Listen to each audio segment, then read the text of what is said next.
1 থেকে 16তম নিবন্ধন পরীক্ষায় উত্তীর্ণরা সুখবর পেতে পারেন। বিস্তারিত দেখুন রিপোর্টে।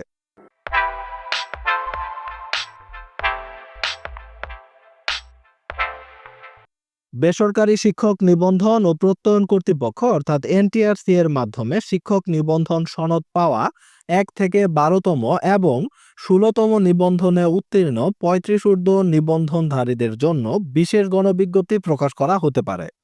চলতি মাসে আপিল বিভাগের রিভিউ শুনানিতে 1 থেকে 12তম নিবন্ধনের পক্ষে রায় বহাল থাকলে এ গণবিজ্ঞপ্তি প্রকাশ করা হতে পারে বলে জানা গেছে। শিক্ষা মন্ত্রণালয় এবং এনটিআরসি এর একাধিক সূত্র জানিয়েছে 1 থেকে 12তম নিবন্ধনধারীদের সনদের মেয়াদ আজীবন সংক্রান্ত একটি রায় রিভিউয়ের জন্য আপিল বিভাগে রয়েছে।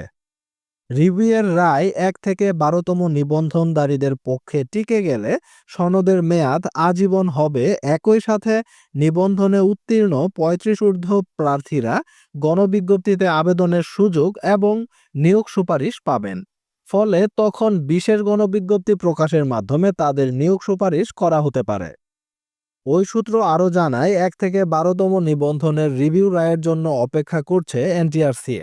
রিভিউ রায় পাওয়ার পর 16তম 35 ঊর্ধ্ব এবং 1 থেকে 12তম নিবন্ধনধারীদের নিয়ে বিশেষ গণবিজ্ঞপ্তি প্রকাশের পরিকল্পনা রয়েছে সংস্থাটির। নাম অপ্রকাশিত রাখার শর্তে শিক্ষা মন্ত্রণালয়ের এক কর্মকর্তা জানান, 1 থেকে 12তম নিবন্ধনধারীরা রিট করেছিলেন। তাদের রিটের বিষয়টি এনটিআরসি এর রিভিউ আবেদন করেছিল। এখন বিষয়টি রিভিউয়ের জন্য রয়েছে। রিভিউয়ের রায় 1 থেকে 12তম নিবন্ধনধারীদের পক্ষে থাকলে তাদের নিয়োগ দিতে হবে, কেননা তখন সনদের মেয়াদ আজীবন হয়ে যাবে। তবে রিভিউ এনটিআরসি এর পক্ষে আসলে তখন আর বিশেষ গণবিজ্ঞপ্তি প্রকাশ করতে পারবে না এনটিআরসি। 16তম শিক্ষক নিবন্ধনে উত্তীর্ণ 35 ঊর্ধ্বদের বিষয়ে আপনারা কোনো সিদ্ধান্ত নেবেন কি না, এমন প্রশ্নের জবাবে ওই কর্মকর্তা আরও বলেন, 35 ঊর্ধ্ব কিছু প্রার্থীর বিষয়ে শিক্ষা মন্ত্রণালয় এবং আইন মন্ত্রণালয়ের মতামত দিয়েছে।